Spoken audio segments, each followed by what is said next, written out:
So ordered. Senator LaBoucane-Benson. Thank you. I rise today to address Motion 96, which was introduced last year by Senator McCollum. The motion would have the Indigenous Peoples Committee examine the issue of misrepresentations of Indigenous ancestry and identity. I thank Senator McCollum for bringing this matter to the attention of our chamber, and I'm grateful for the opportunity to discuss it, particularly from a Métis perspective. Overall, Canadians' knowledge of the diversity of First Nations, Métis, and Inuit history and culture is not what it should be. It's getting better, but there's a long way to go. Like many Métis people, I'm especially sensitive to the gaps and misunderstandings that exist about Métis identity. So if you'll indulge me, I've prepared some remarks on this subject, partly academic and partly personal. I hope you'll find it interesting as well as useful when the matters that affect Métis people and communities come before us in the future. The Rupert's Land Institute, named for the original Métis homeland, states that, quote, the Métis are one of the 3 distinct Aboriginal peoples of Canada recognized under the 1982 Canadian Constitution. During the fur trade of 1670 to 1870, the Métis were known to be fiercely independent and instrumental in the development of Western Canada. The word Métis comes from the Latin term micher, to mix, and was used initially to describe the children of native women and French men, unquote. And colleagues, this is how many Canadians today think of Métis people. There is a misconception that if someone has partly Indigenous ancestry, that makes them Métis. Often people who are beginning to reclaim their Indigenous ancestry declare themselves Métis in the old sense of mixed blood, without understanding that the meaning of the term has changed dramatically over the last 200 years.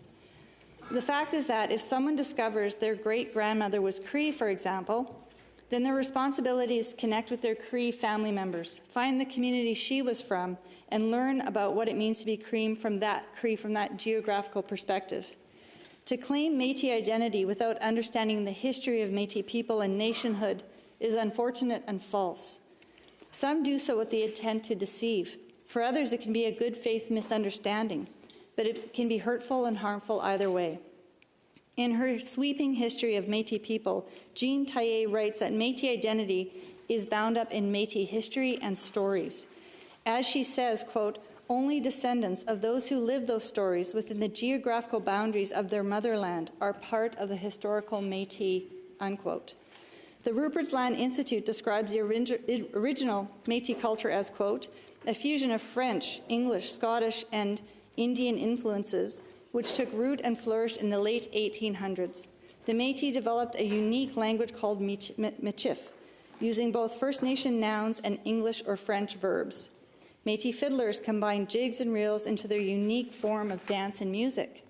Métis women created intricately decorated attire, including woven sashes, embroidered gun sheaths, deer hide caps, quilled and beaded pipe bags, and the capote, a European-style coat made from Hudson's Bay point blankets. The sale of these items often contributed to the income earned by Métis families. The Métis developed technologies for moving freight, such as the famous Red River cart and York boat, and were known to elect councils to organize highly successful buffalo hunts.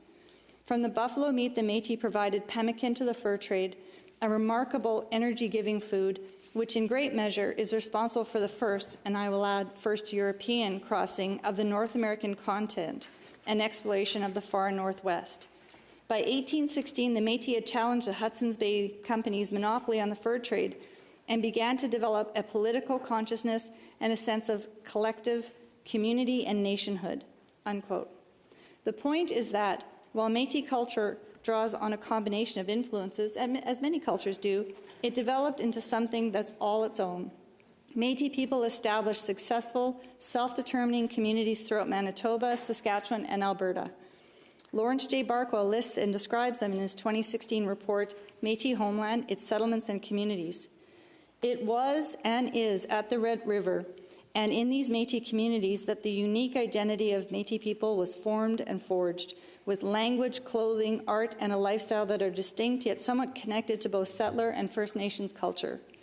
Importantly, they developed a fierce sense of independence and commitment to self-determination that characterizes Métis communities to this day. However, while past and current cultures essentially is essential to Métis identity, it doesn't tell the whole story. Identity for Indigenous people is also very political and can include the requirement of official membership in a nation and proof of ancestry. This goes to the heart of what Senator McCollum is asking the Senate to study: fraudulent claims of Indigenous identity. In September 2002, the Métis National Council adopted the following definition of Métis. Métis means a person who self-identifies as Métis, is distinct from other Aboriginal people, is of historic Métis Nation ancestry, and is accepted by the Métis Nation. But we have to break that definition down to truly understand it. Historic Métis Nation means the Aboriginal people known in the 1800s as Métis or half-breeds who reside in the historic Métis Nation homeland. 2. Historic Métis Nation homeland means the area of West Central North America used and occupied as traditional territory of the Métis.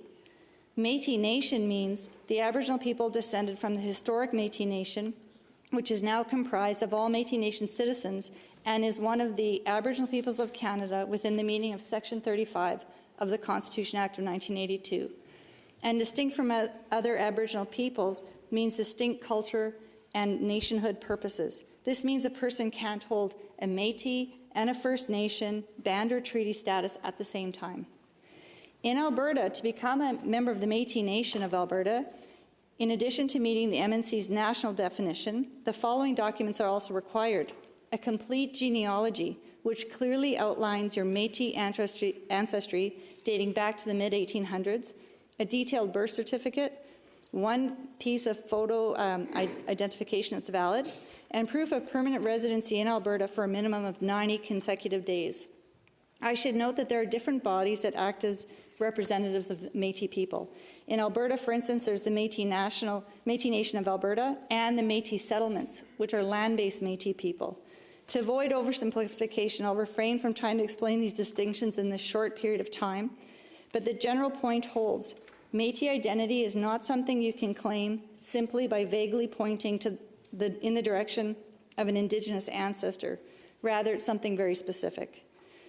For example, allow me to tell you the story of my own Métis family, which spans this vast and beautiful Métis homeland, from Montreal to St. Paul de Métis in Alberta.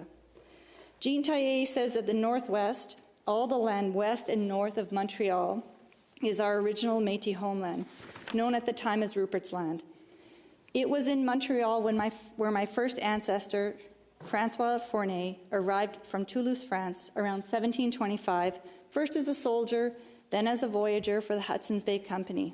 His grandson, Joseph Lafournet, moved to St. Boniface and married an Indigenous woman named Suzanne in 1830. Then they moved to the Red River. Their son, and my great-great-grandfather, Jean-Baptiste Lafournet de LaBoucane, moved his family from the Red River to White Plains, Manitoba. These are all Métis communities. According to the online Métis Museum, quote, in 1876, 6 brothers of the LaBoucane family left Whitehorse Plains, Manitoba, and headed west for the Battle River, Alberta. They were accompanied by members of the Saint-Germain, Salois, and Poitras families. 3 LaBoucane brothers, Jean-Baptiste, Gabriel, who my son is named after, and Eliezer, settled on the land north of the river crossing, and the other 3, Jerome, Pierre, and Guillaume, settled on the south side. These entrepreneurial Métis families established a trade route for transporting merchandise in the famous Red River carts, as well as raising livestock and horses. The community was formerly known as the LaBoucane Settlement for many years, until it was named Duhamel, Alberta, and there's still a historic LaBoucane Settlement sign in that area. In his 2016 report, Lawrence Barkwell notes that, quote, with the arrival of homesteaders in the region in 1896, a number of families from the LaBoucane settlement started moving to the colony of St. Paul de Métis, north of the North Saskatchewan River. According to the book, Restoring the History of St. Paul de Métis, published in 2020, quote, in 1898, the prosperous LaBoucane family with their livestock and farm equipment started moving to St. Paul de Métis, unquote. Senators, I brought my receipts, but this is what you need to do if you're claiming your Métis status. By all measures, St. Paul de Métis was a successful, thriving community. Many of the Métis homesteaders had large herds of cattle and horses, as well as other holdings. By 1904, there were 80 families and 600 people living there. The later history of St. Paul de Métis is unfortunate. It includes the betrayal by a Catholic priest, even though the Métis families were devoted Catholics, racist laws regarding communal land ownership on, quote, half-breed reserve, as the community was classified, and the building of the railway, which suddenly made the land much more valuable and caused it to be rezoned to a municipality, with the Métis people now being deemed squatters. They were told to leave, and the priests worked to attract white Catholic Francophone settlers to populate the new town of St. Paul. This true history of St. Paul de Métis is just now being told, due to the efforts of a group called Reconciliation St. Paul. I'm so grateful for their work, as we're all finally starting to realize acknowledging and reckoning with our past is a prerequisite for building a better future. Despite the evictions, my family stayed in St. Paul. My great-grandfather Alfred, my grandfather Paul, my father Terry, and I were all born there.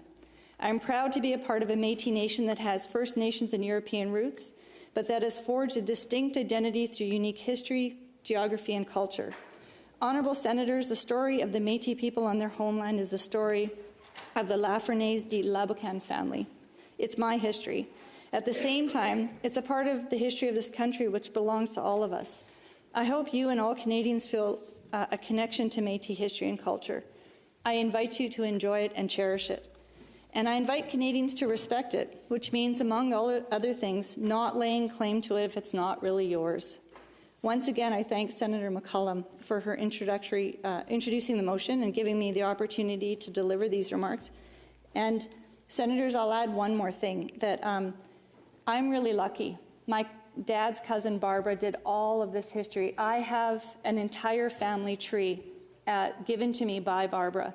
And when I was reading Jean Taillet's book, The Métis, the Northwest is Our Mother, I could map my family history along her book. It was actually a gift to do this speech, Senator McCollum, because I got to really sit in that history a bit. But there's a lot of young people who are products of the child welfare system, and they don't have a Barbara in their life, and they don't have the capacity to find out who they are. And I got to hand it to the Métis Nation of Alberta, because they're holding a lot of genealogy for those kids so they can reclaim their Métis history. So if we do this study, and I think it's a good idea, we have to be really careful to think about all those children who were not connected to their families, that don't have a family tree to call upon. And we have to be very careful that they don't get caught up in the identity fraud that is happening, because they just don't know who they are. Thank you for your time today, Senators. Hi.